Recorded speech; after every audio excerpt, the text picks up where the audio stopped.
Hello and welcome back to my Let's Play of EU4 as the Oirats. Now, just did a little bit of research off camera before I started this session, and Ming's army, apart from the cav, now matches mine in terms of overall strength per unit. The only advantage I get is a horde bonus.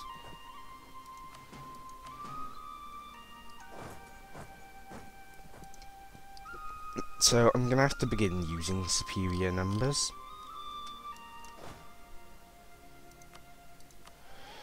So I'm going to head over to here. Ladakh is allied with no one, and should so be relatively easy to kill.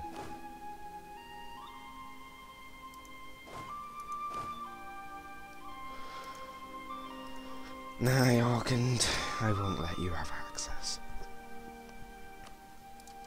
So, this time I'm going to swing around and conquer Tibet, or do my best to do so.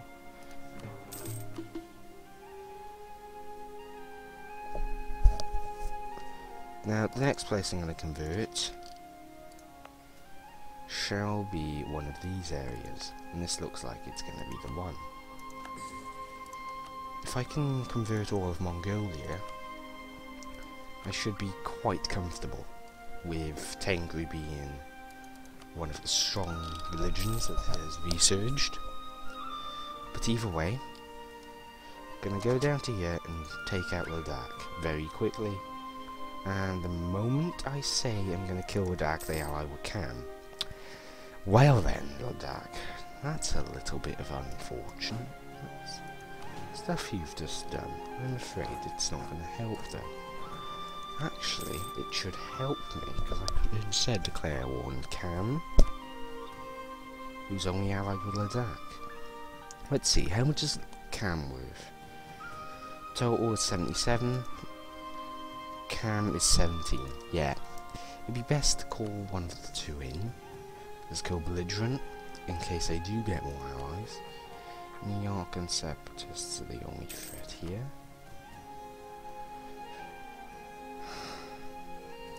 So let's see, they are going to need one more infantry, as is the other army.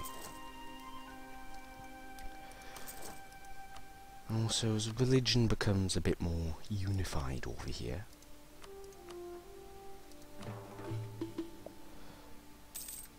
such as, well, most of the Buddhism being wiped out, I guess, revolt risk could go down.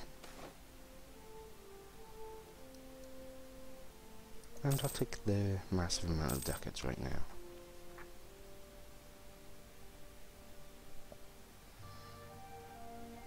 And that's gone.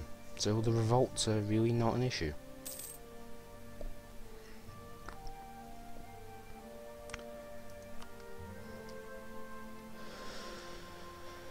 Now I'm not sure how many troops Kham has. Let's check. Is it? Now Ming's just going to have a humongous amount anyway. 78 from 103 provinces. Now, I'm at around a quarter of their development. Anyway, where's Kham? Are they up here or down there? All this. Don't see Kham in the top area. Japan. Nagai, Marwan, Moldavia, Sind, Maduri. Still no Kham, so they have 6,000, but could have 9,000. I'll take that land right off you, mate. And I should have the manpower necessary, since I don't expect to take extreme losses. My army should remain relatively strong. Both of them should. Ladakh should be relatively easy to get rid of. Kham, maybe a bit harder, but again, they're still not the toughest nation. So, let's go for it. We're gonna go down to speed 3.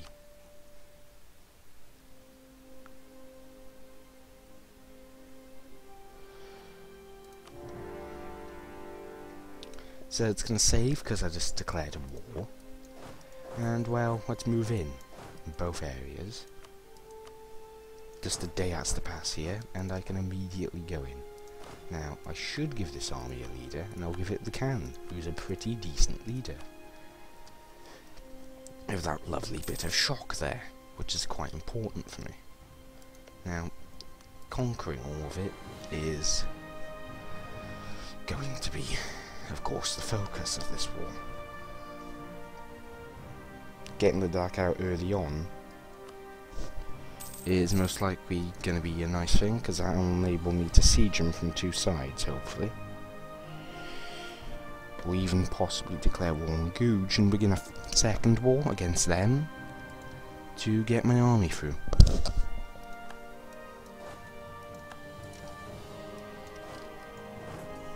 Next province.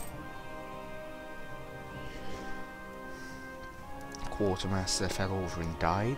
Aww. Now looting's gonna earn me a nice decent bit of money here. And to be honest, let's see. Haixi is quite potentially going to end up butting heads with Ming. And if they go to war with Ming, Jianzhao's going to be on Ming's side. Because Haxi's going to want to do certain things eventually, isn't it?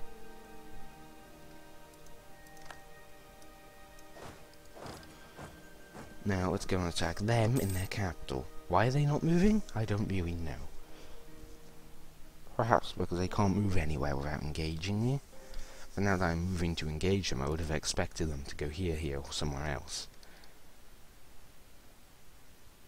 Now they are equal in tech. Only in infantry are they equal though. My cav is still considerably better than the Chinese cav. But I should switch over to Muslim relatively soon. In terms of techs, or rather, what I want to have as an army and such. Because if I don't switch over to Muslim soon, I'll simply be outpaced in terms of technology, and my units will become obsolete relatively soon. So instead, I might vassalize Cam.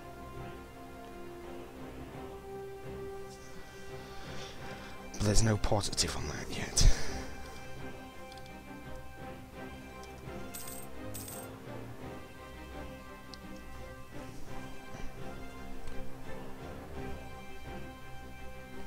But again, like said, once I switch to the next tech, or rather Muslim tech, Ming as a Chinese nation will have to pay 60% more, but 50% more due to their government type, which gives them a -10 tech cost. While Muslim I'll still be slightly ahead, but Ming will be Yutasang, you are a bastard. If they take some lands here, I'm going to quite soundly kick Yutasang's ass into next week. So I'm sieging up all the forts though, so they won't be able to take anything anyway, but I won't be able to full annex them. And it looks like Yutasang just had their asses kicked anyway, so win-win. Gonna split the army though, which is a risk, but one that I'm willing to take, to siege all these provinces as quickly as possible before Yutasang can get them.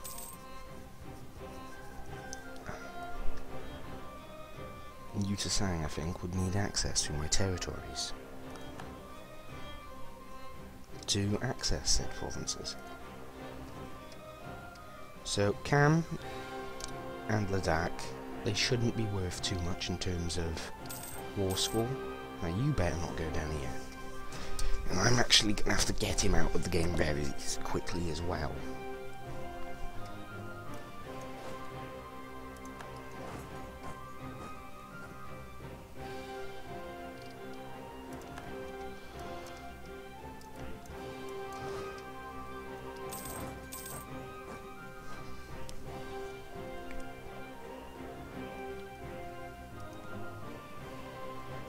Now I'm just going to wait here.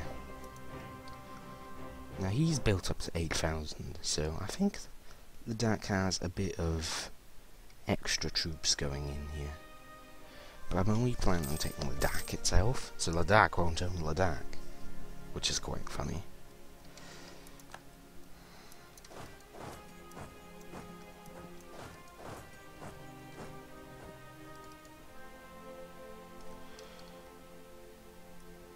And you just just walked through my lands.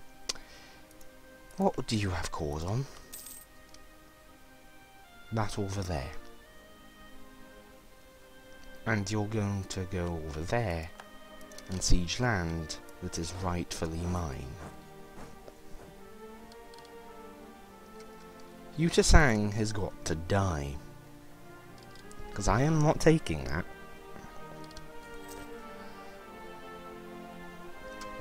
The entire Yutasang army will die. That is a given.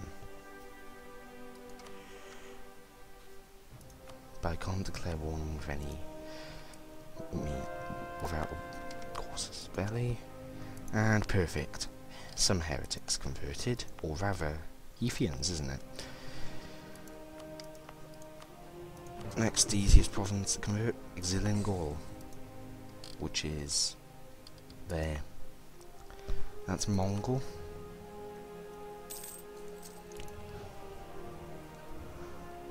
So, of course, all that's going to get easier and easier.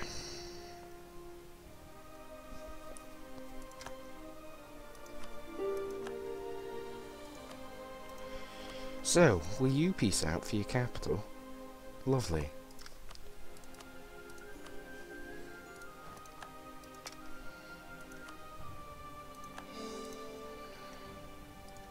And Cam, you would peace out for just about everything, wouldn't you? Perfect.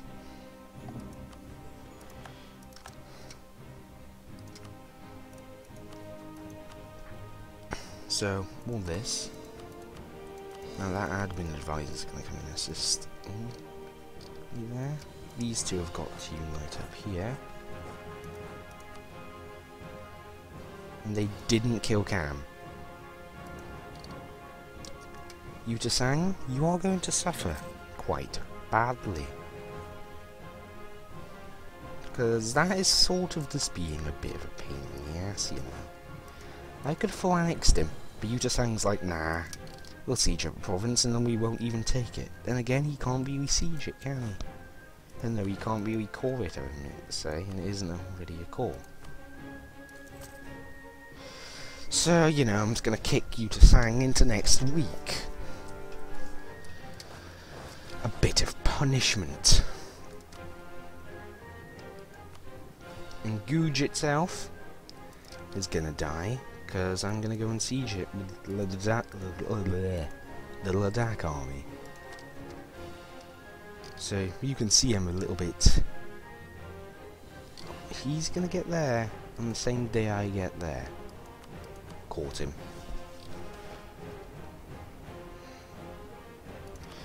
Nah, I can lose a tiny bit of prestige. Now I just need to get rid of all these enemies. Now he shouldn't be able to get to there before I get to him, no matter what he does. Yep, he's dead as well.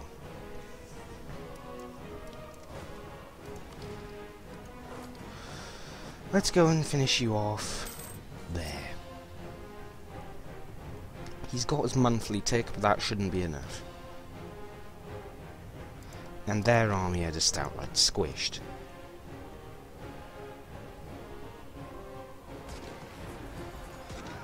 There we go, he's gone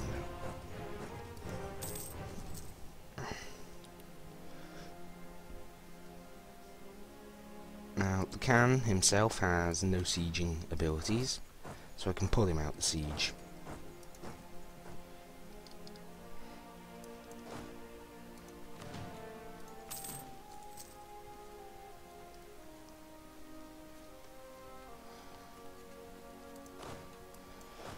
This guy does have sieging abilities, but he always wants to detach him on the other army. Either way, gonna basically at 0 manpower again.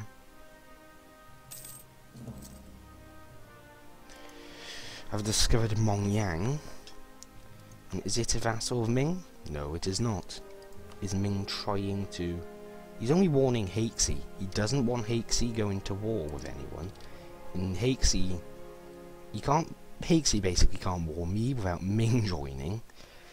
Or war Korea without Ming joining. He can war these lot, however.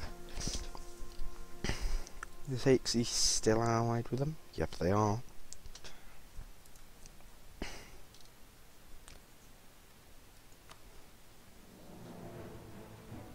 No, you're eventually gonna have to die as well.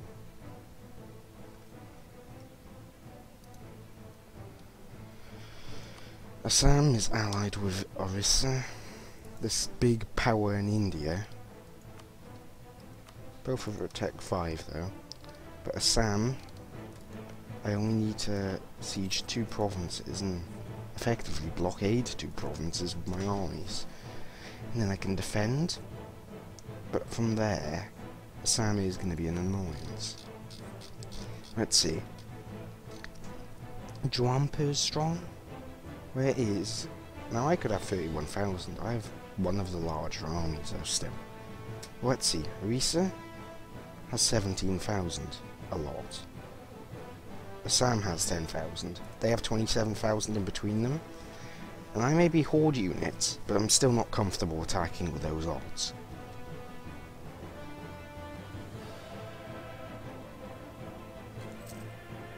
But I have gained a lot of Tibet in a very short amount of time.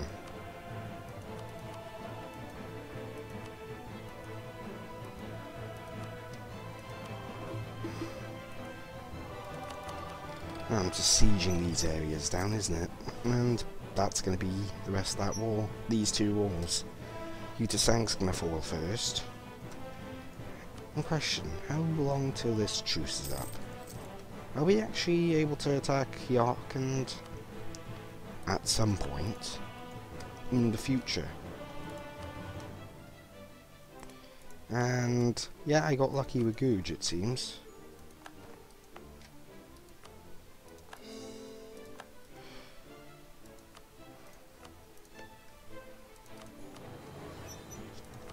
Now, of course, these are all the wrong religion. But Buddhism has somehow... It's the big majority, but I want Tengri due to this. And the regiment cost is going to help no matter what I am, really.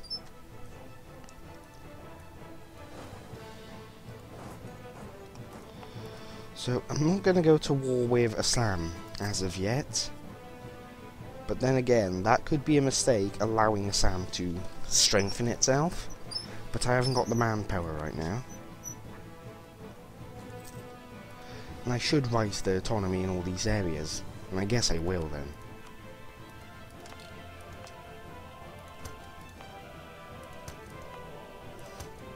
Due to the high chances of rebellion, I'm going to have to. If I just leave it, the rebellion's guaranteed.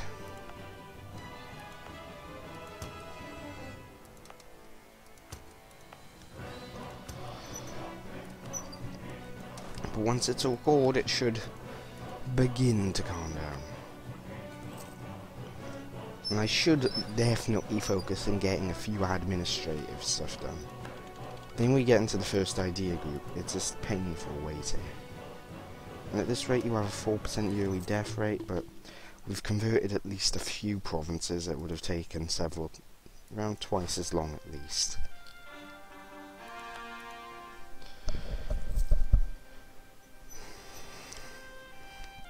So, what's my development like now? Okay, that's around a little bit over a quarter of what Ming has at the start of the game. Ming has around 1,100.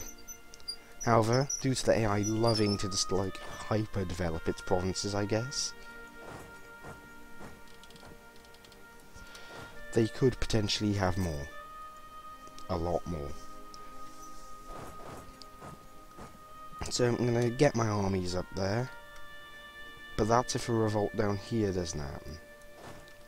So I think I'm going to keep the troops stationed in Tibet for a little bit, But my next war is definitely going to be against my biggest rival, and the one that I'm going to most likely want to stomp out the most at the start.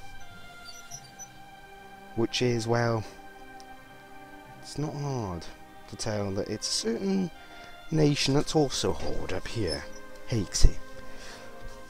Now, Ming will basically stop them going against me. But you can see here, Haixi has a pretty big 17,000. They could support another 4,000 before getting an overforce limit penalty. Ming's low on manpower, but they've got a lot of mercs, and they can probably support those mercs without any issue.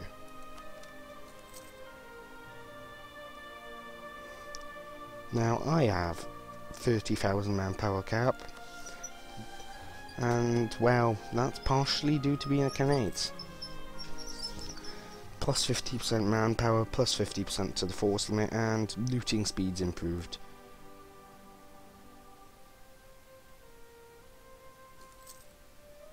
Now, I'm not sure what being a Khanate, I believe it'd be called, would give me. But I'm quite sure it'd probably be considerable.